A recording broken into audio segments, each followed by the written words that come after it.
Good morning everyone. चलो बच्चे, कुछ और सेक्शंस हमारे इस लेक्चर में बेटा कवर करेंगे। इस लेक्चर में टोटल 4 सेक्शंस हैं, छोटे छोटे, वो कवर करेंगे। सेक्शन 49 से लेके सेक्शन 52। देखो बेटा, सेक्शन 49 है calls on shares of same class to be made on uniform basis. Section 49। बेटा मैं आपको ना पहले सेम क्लास का मतलब बता दूं क्या है, ध्यान से सुनना। The shares of same nominal value on which different amounts have been paid up shall not be deemed to be shares falling under the same class. तो बेटा उन्होंने पता है क्या कहा है कि कौन से शेयर्स को सेम क्लास का माना जाएगा। बेटा सेम क्लास के लिए ना 2 प्री रेक्विजिट्स है बेटा, नॉमिनल वैल्यू और पेड अप। ठीक है बेटा, अगर शेयर्स की नॉमिनल वैल्यू सेम है और शेयर्स की पेड अप सेम है बेटा, तो उन्हें सेम क्लास का माना जाएगा।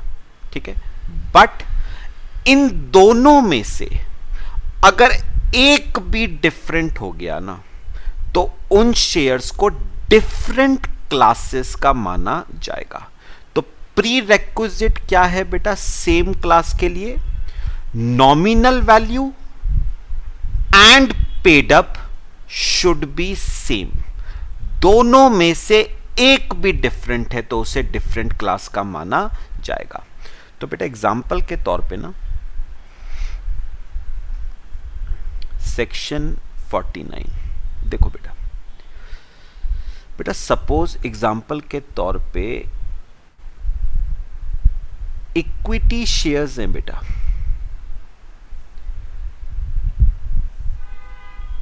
ठीक है बेटा, 2 तरह के इक्विटी शेयर्स हैं, क्लास ए और क्लास बी। बेटा क्लास ए है, क्लास ए में है 5000 equity shares of ₹100 each, ₹80 paid up. तो क्लास ए में 5000 शेयर्स हैं, सबकी फेस वैल्यू 100 है और सबका पेड अप 80 है। तो बेटा सबका नॉमिनल वैल्यू भी सेम है और सबकी पेड अप भी सेम है, तो इन्हें माना जाएगा सेम क्लास का। बेटा ये सेम क्लास के हैं।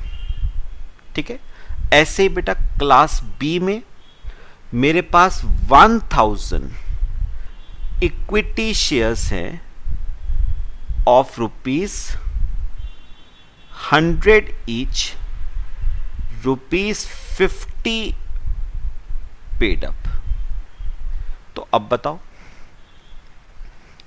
बेटा इन सब शेयर्स की, इन सब 1000 शेयर्स की नॉमिनल वैल्यू भी 100 रुपए है और इन सब शेयर्स की पेड अप भी 50 रुपीस है, तो इन सब को माना जाएगा सेम क्लास का। इन सब को माना जाएगा सेम क्लास का। बट बेटा ध्यान से, बट बेटा इन दोनों को, अगर इन दोनों की मैं बात करूं तो इन दोनों को बेटा डिफरेंट क्लासेस का माना जाएगा। 5000 शेयर्स क्लास ए के और 1000 शेयर क्लास बी के, दोनों को बेटा डिफरेंट क्लासेस का माना जाएगा। क्यों सर? क्योंकि बेटा दोनों का पेड अप क्या है बेटा? डिफरेंट है। रीजन क्या है? Because paid up is different. तो इन दोनों को बेटा डिफरेंट क्लासेस का माना जाएगा क्योंकि दोनों के पेड अप डिफरेंट है। हां, इन 5000 को सेम क्लास का माना जाएगा, इन 1000 को सेम क्लास का, बट 5000 और 1000 की अगर बात करी जाए तो ये दोनों डिफरेंट क्लासेस के हैं क्योंकि पेड अप बेटा डिफरेंट है। कॉपी करो बेटा। बेटे समझ आया है?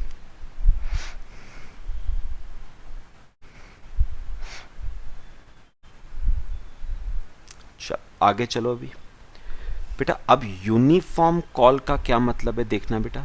उन्होंने कहा a call shall be made uniformly on all shares falling under the same class.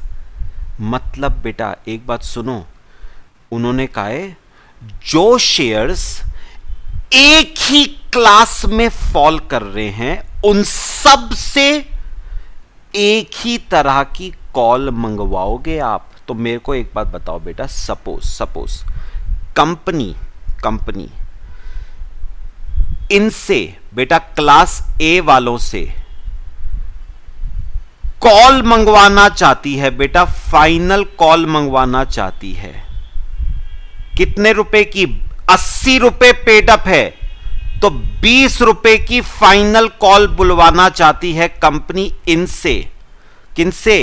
Class ए वालों से।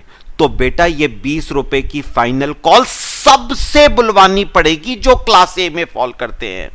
मतलब ये 20 रुपए की फाइनल कॉल आपको पूरे 5000 शेयर्स पे मंगवानी पड़ेगी बेटा। तो 5000 शेयर्स पे आपको फाइनल कॉल बुलवानी पड़ेगी 20 रुपीस के हिसाब से। तो कितने रुपए की फाइनल कॉल हो गई? 5000 शेयर्स पे 20 रुपए की फाइनल कॉल, मतलब 1,00,000 रुपए की फाइनल कॉल बेटा एक बात याद रखना, अगर एक ही क्लास है ना, एक ही क्लास है तो बेटा पार्शियलिटी नहीं हो सकती है। अगर शेयर्स एक ही क्लास के हैं बेटा, मैं भी 80 रुपए वाले शेयर्स होल्ड करता हूं, आप भी 80 रुपए वाले शेयर्स होल्ड करते हो, तो कंपनी फाइनल कॉल अगर मंगवाएगी तो हम दोनों से मंगवाएगी बेटा। ऐसा नहीं हो सकता कि मुझसे तो मंगवाए बट आपसे ना मंगवाए। हम दोनों एक ही क्लास के हैं तो हमसे कॉल दोनों से बुलवाई जाएगी अगर कंपनी बुलवाना चाहती है तो। पार्शियलिटी नहीं होगी एक ही क्लास में। हां, अगर डिफरेंट क्लासेस के हैं तो पार्शियलिटी हो सकती है बेटा। हो सकता है क्लास ए से बुलवाई जाए, क्लास बी से ना बुलवाई जाए, क्लास बी से बुलवाई जाए, क्लास ए से ना बुलवाई जाए। बट अगर क्लास ए से बुलवाई जा रही है तो सबसे बुलवाई जाएगी, सारे के सारे 5000 शेयर होल्डर्स से बुलवाई जाएगी। अगर क्लास बी से बुलवाई जाएगी तो सारे के सारे 1000 शेयर होल्डर्स से बुलवाई जाएगी बेटा। पार्शियलिटी नहीं होगी सेम क्लास में। मेरे ख्याल से केस समझ आया है। सेक्शन 49 हमारा हो गया। पक्का बेटा समझ आया है? अच्छा, अब आ जाओ बेटा सेक्शन 50। सिंपल सा है, कॉल्स इन एडवांस आपने पढ़ा हुआ है बेटा, ध्यान से। मीनिंग कॉल्स इन एडवांस क्या होता है बेटा? A member may on his own pay to the company whole or part of the amount remaining unpaid on the shares held by him even if no part of that amount has been called up. Such amount is referred to as calls in advance. चलो short में आपको बताता हूं बेटा calls in advance क्या होता है। बेटा calls in advance क्या होता है? वो पैसा जो कंपनी ने शेयर होल्डर से बुलवाया, कॉल्ड अप नहीं है।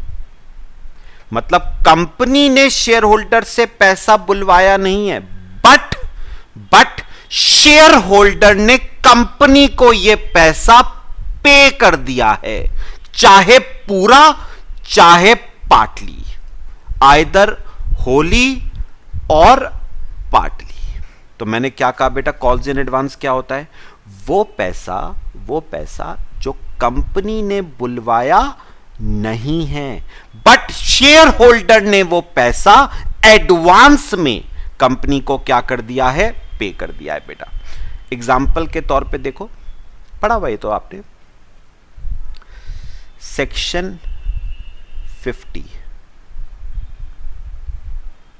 Calls in advance. बेटा क्या होता है, सुनो बेटा, मैं हूं मिस्टर ए, ठीक है बेटा, मैं कंपनी के 1000 शेयर्स होल्ड करता हूं, 1000 शेयर्स होल्ड करता हूं। कंपनी ने बेटा मुझसे एप्लीकेशन मनी बुलवा लिया 30 का, और मैंने दे भी दिया। कंपनी ने मुझसे अलॉटमेंट बुलवा लिया 30 रुपीस का, और मैंने दे भी दिया, ठीक है। कंपनी ने मुझसे फर्स्ट कॉल 20 रुपीस की अभी नहीं बुलवाई है बेटा।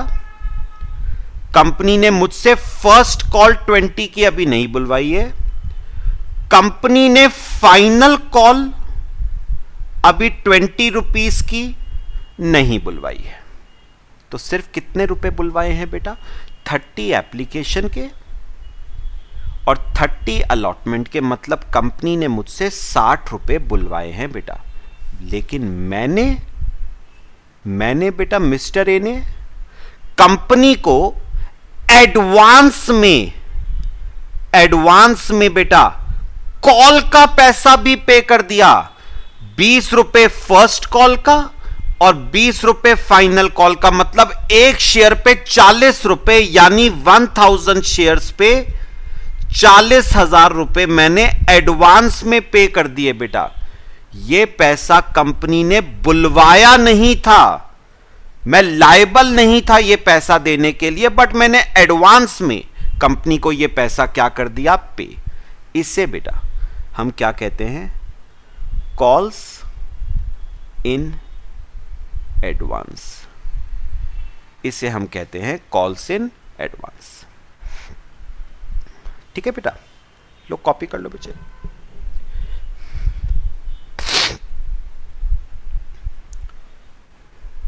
तो कॉल्स इन एडवांस क्या होता है बेटा, वो पैसा जो कंपनी ने बुलवाया नहीं है, बट शेयर होल्डर ने अपनी मर्जी से वो पैसा एडवांस में कंपनी को क्या कर दिया, पे। अच्छा आगे आ जाओ।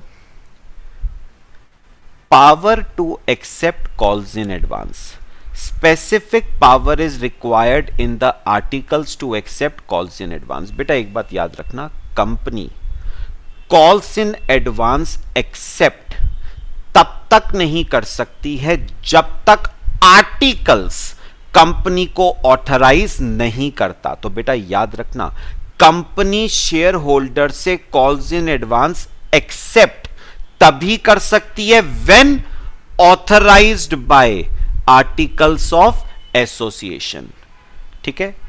फिर आओ interest on calls in advance. बेटा सुनना, company is liable to pay interest on calls in advance, ठीक है।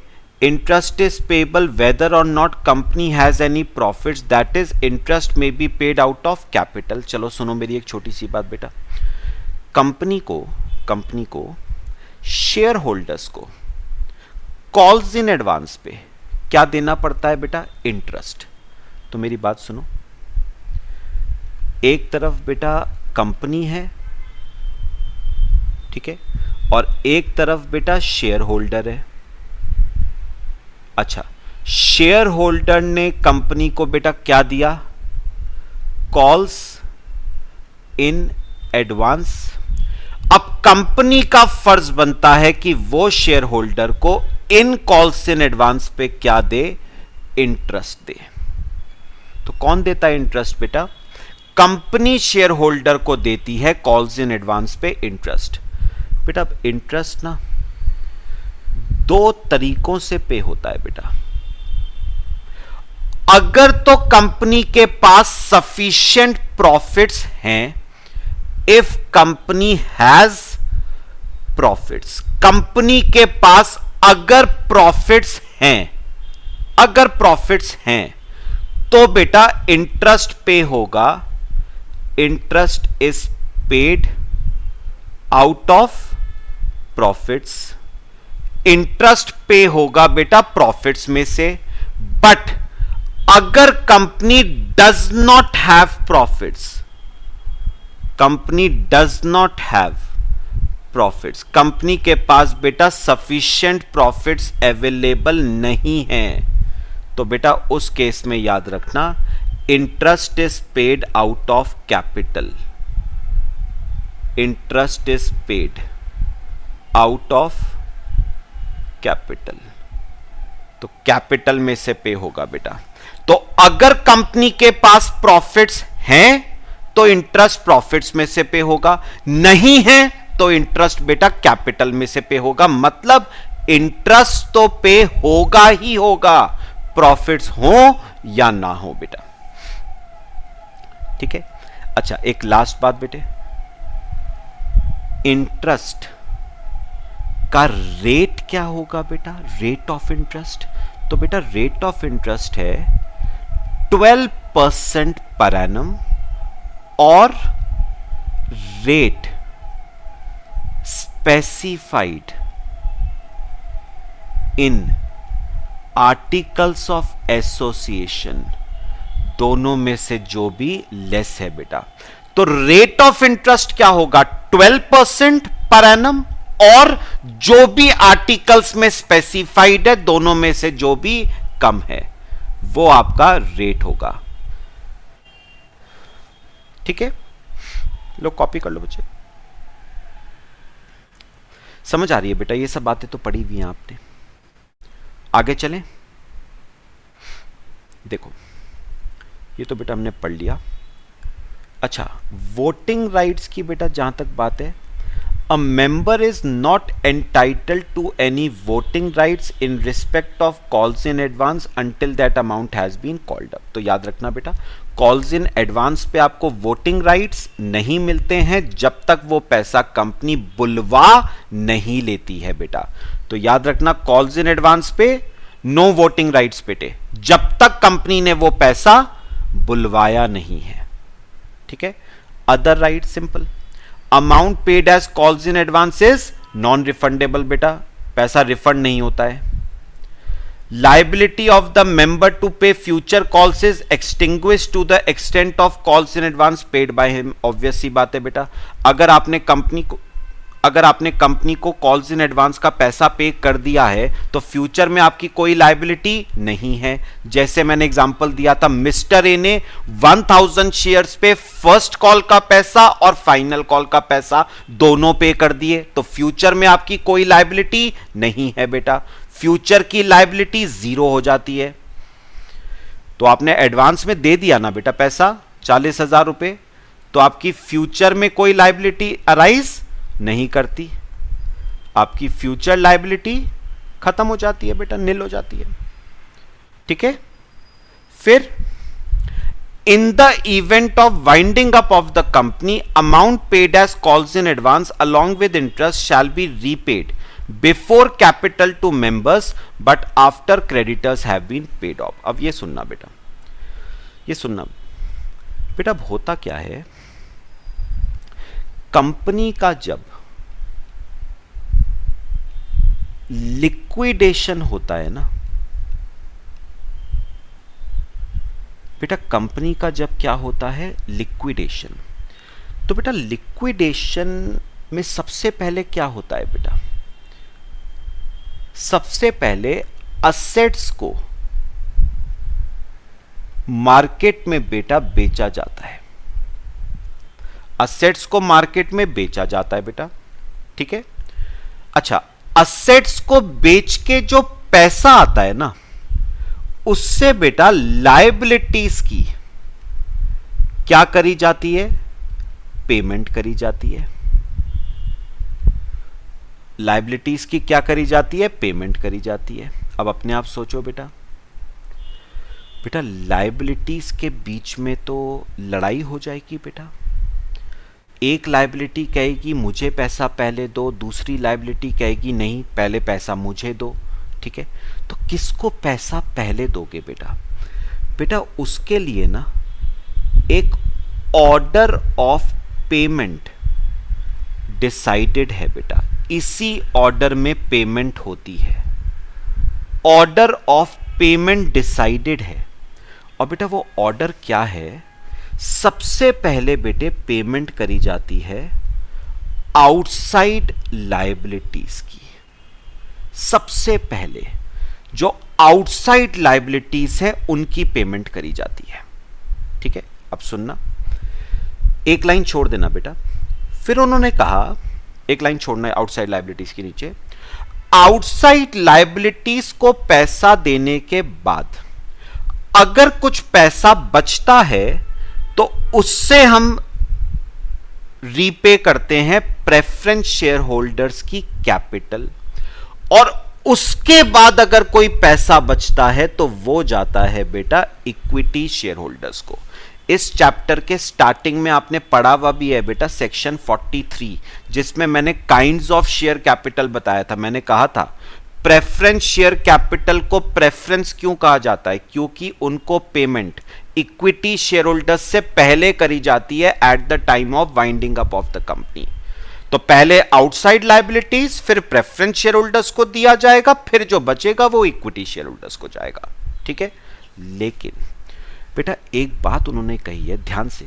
उन्होंने कहा है अगर किसी शेयर होल्डर ने पैसा एडवांस में दे रखा है ना कंपनी को, तो प्रेफरेंस शेयर होल्डर्स को पैसा देने से पहले यहां पर आपको कॉल्स इन एडवांस का पैसा लौटाना पड़ेगा अलोंग विद इंटरेस्ट।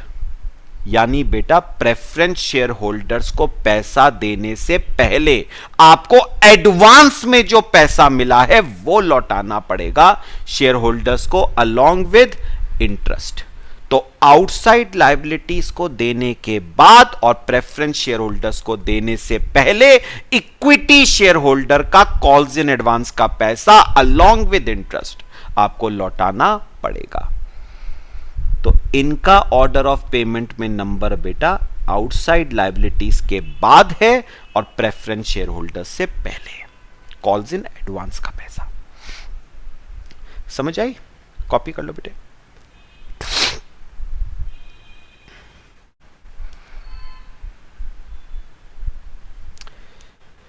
चलो आगे चलें। देखो ये हो गया बेटा हमारा सेक्शन 50। अब आता है सेक्शन 51, सिंपल सा है बेटा, payment of dividend in proportion to amount paid up. Section 51 simple है, समझना। Generally dividend is paid as a proportion of nominal value of share. बेटा जनरली जो डिविडेंड पे होता है ना बेटा, वो होता है नॉमिनल वैल्यू पे। यानी अगर आपके शेयर की नॉमिनल वैल्यू 100 है और डिविडेंड 10% है तो 10% होगा नॉमिनल वैल्यू का, मतलब 10 रुपए का डिविडेंड एक शेयर पे। जनरली बेटा dividend is calculated on nominal value, but उन्होंने कहा however articles of a company may provide that dividend shall be paid in proportion to the amount paid up। बेटा कई बार क्या होता है, आर्टिकल्स में ये लिखा होता है कि dividend calculate as a percentage of nominal value नहीं होगा, बल्कि as a percentage of paid up होगा बेटा। तो उस केस में डिविडेंड नॉमिनल वैल्यू पे नहीं, पेड अप वैल्यू पे कैलकुलेट होगा। सिंपल सी बात। तो मेरे को बताओ, अगर आर्टिकल साइलेंट है, मैं बना देता हूं यहीं पर चार्ट, आप लोग भी बना लेना बेटा। डिविडेंड, मुझे बताओ, if articles of association is silent तो बेटा डिविडेंड कैलकुलेट होगा। Dividend is to be calculated on paid up,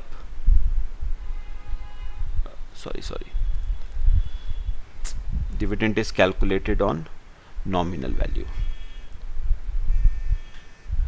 Dividend is to be calculated on nominal value. Dividend is to be calculated on nominal value.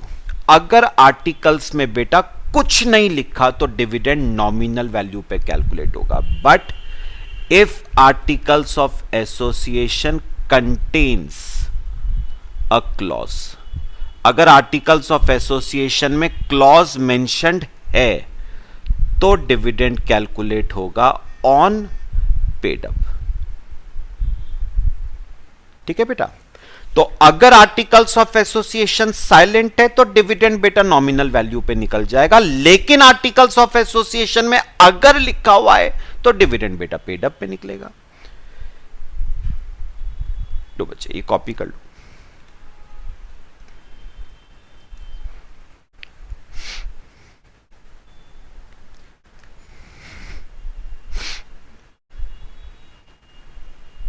Copy कर लो बेटा।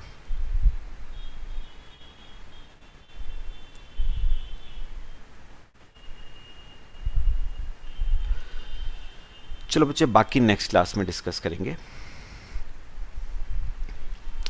हो गया बेटा सबका? चलो बाकी बेटा नेक्स्ट क्लास में डिस्कस करते हैं। ठीक है, टिल देन थैंक यू।